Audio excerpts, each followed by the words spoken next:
नमस्कार दोस्तों, MS class में आप लोग का स्वागत है और तहे दिल से स्वागत। आई होप कि आप लोग अच्छे होंगे और सही सलामत होंगे। आज हम लोग पढ़ेंगे बहुत ही इंपॉर्टेंट टॉपिक है जो कि इन्वायरमेंटल लॉ से रिलेटेड है। और ये इसमें भी एक एक्ट है, जैसे आप लोग को लेबर लॉ में एक्ट पढ़ना पड़ता था, इसमें भी एक एक्ट है जो कि आप लोग का नाम है भारतीय वन अधिनियम, मतलब जो है इंडियन फॉरेस्ट एक्ट 1927 में ये एक्ट बना था, ये कानून बना था। इसी को हम लोग देखेंगे फुल डिटेल तरीके से, अच्छे तरीके से, बढ़िया तरीके से।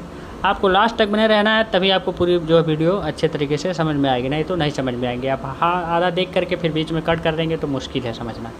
एक बार अगर अच्छे तरीके से समझ गए मेरे पढ़ाए हुए तो आप जो है 110% अगर सेमेस्टर एग्ज़ाम में बढ़िया से बहुत अच्छे तरीके से जो है लिख करके आएंगे।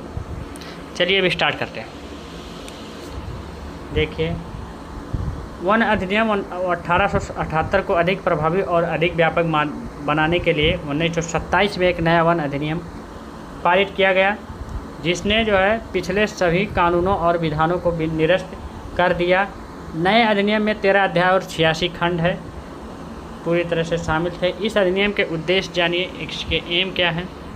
वनों से संबंधित कानूनों को समेकित करना, और दूसरा पॉइंट है वन उपज के जो है पारगमन का विनियमन, और तीसरा पॉइंट है लकड़ी और अन्य वन उपज पर शुल्क लगाना, और चौथा पॉइंट है आरक्षित, संरक्षित और ग्राम वनों के संबंध में अपनाई जाने वाली प्रक्रिया को परिभाषित करना। और नेक्स्ट पॉइंट है आप लोग का आरक्षित वनों के अंदर जो है निषिद्ध कृत्यों को परिभाषित करना।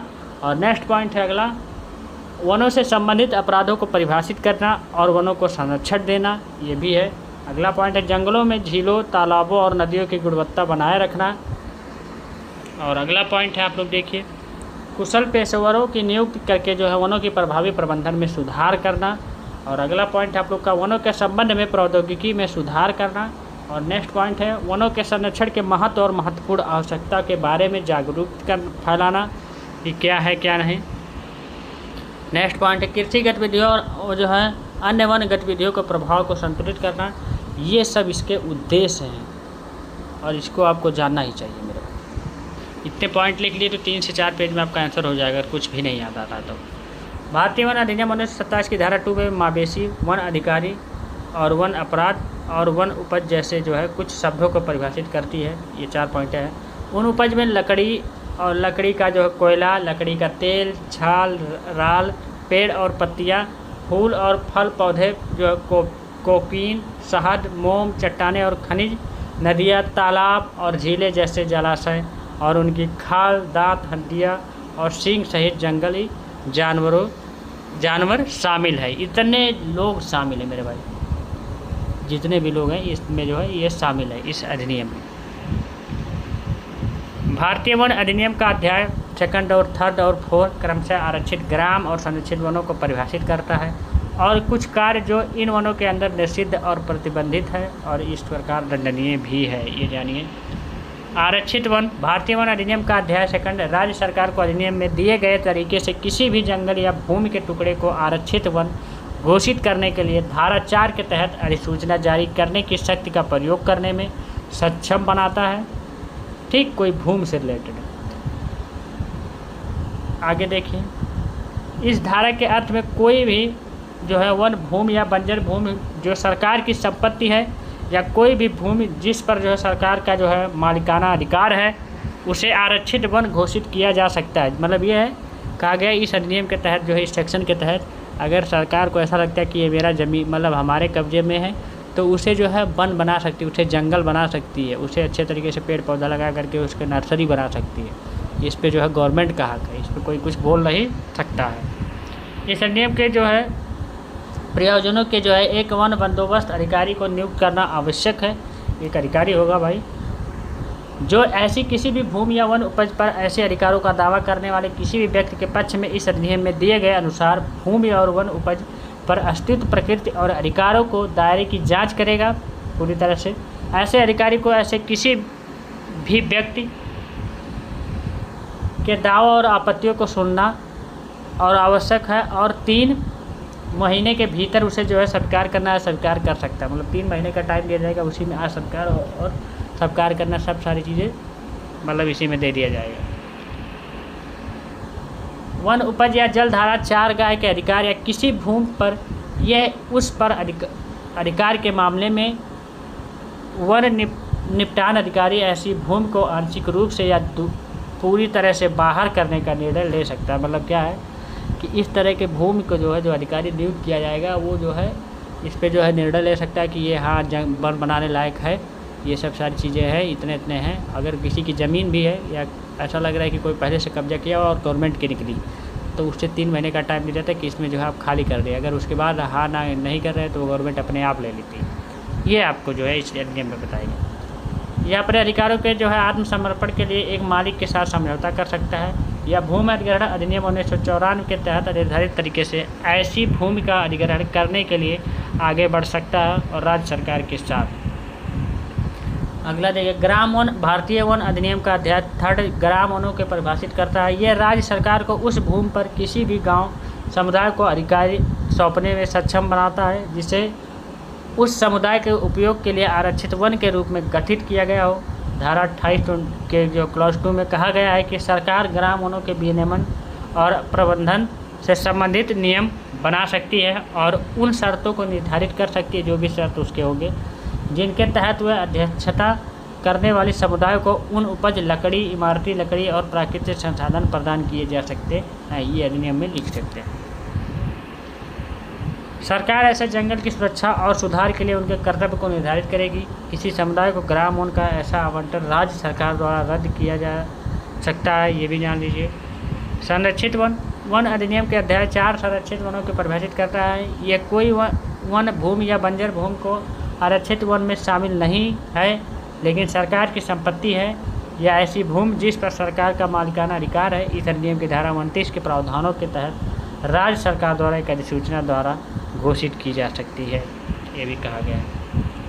ऊपर चर्चा की गई ऐसी अधिसूचना में प्रदान की गई वन भूमि और बंजर भूमि को संरक्षित वन कहा जाएगा।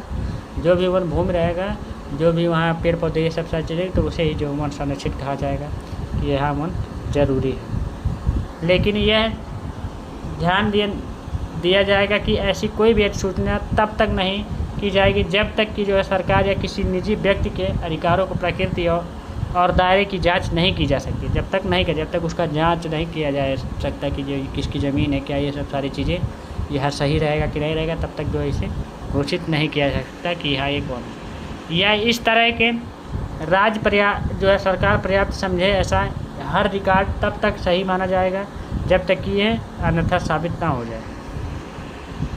राज्य सरकार अधिसूचना द्वारा ऐसी भूमि को मिट्टी के कटाव से बचाने के लिए कृषि गतिविधियों और खेती के लिए भूमि की सफाई या मवेशियों की चराई, मवेशियों के लिए चारागाह या तूफान, बाढ़, हवाओं का जो है हिमस्खलन से सुरक्षा के लिए भूमि की सफाई का विनियमित या प्रतिबंधित कर सकती है, ये भी जान लीजिए।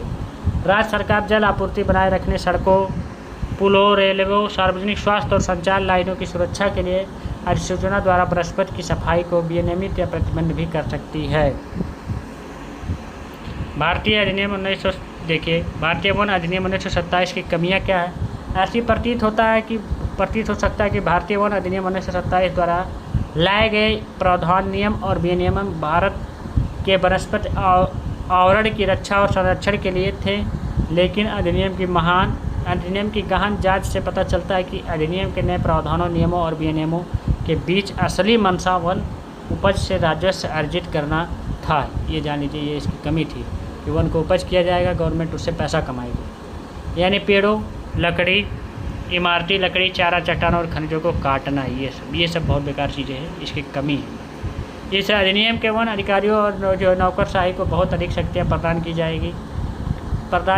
की जिसके जो है कारण अक्सर वनवासियों का शोषण होता था। जो भी वहाँ के लोग, गांव के लोग थे, उस वन के बगल के जितने भी लोग थे, उन लोग का जो है ये शोषण करते थे।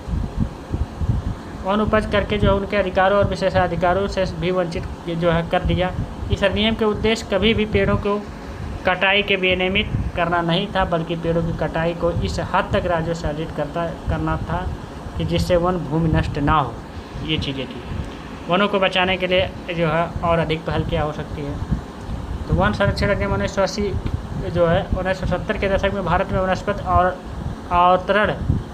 आवरण में तेज़ी से गिरावट के कारण 25 अक्टूबर 1980 को संसद द्वारा संरक्षण अधिनियम पेश किया गया था। इसके अलावा इसे अनुच्छेद 48 के दायित्वों के पालन के जवाब में भी लाया गया था। इस अधिनियम का मुख्य उद्देश्य शहरीकरण और औद्योगिक उद्देश्यों की भूमि की सफाई जैसे गैर वन उद्देश्यों के लिए भूमि के अत्यधिक दोहन और वनों की कटाई को विनियमित करना था।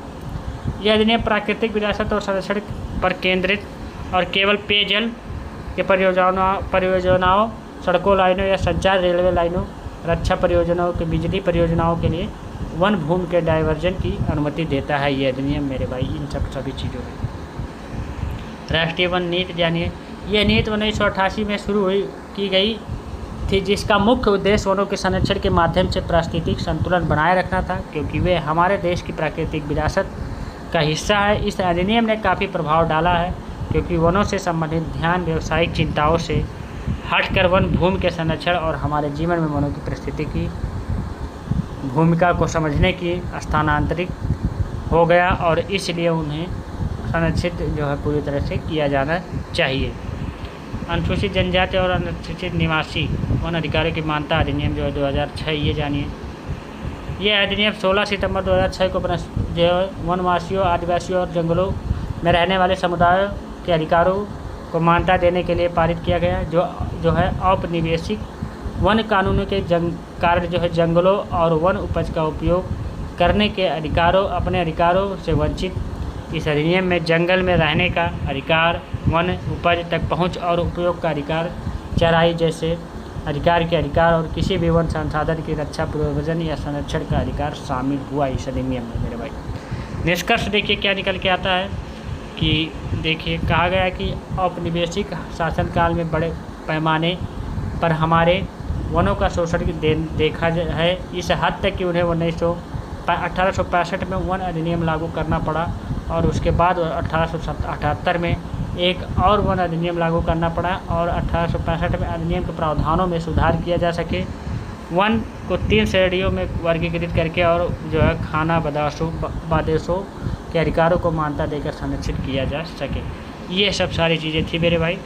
तो आई होप भाई ये वीडियो अच्छा लगा होगा, बढ़िया लगा होगा और पूरी तरह से आपको समझ में आया होगा। तो आप चैनल पे नए हो तो सब्सक्राइब करें, बेल आइकन दबाएं और अधिक लोगों के बीच में वीडियो शेयर करें। तो thank you, tata, take care, bye bye, best of luck. हम लोग मिलेंगे नेक्स्ट वीडियो में नेक्स्ट पार्ट के साथ।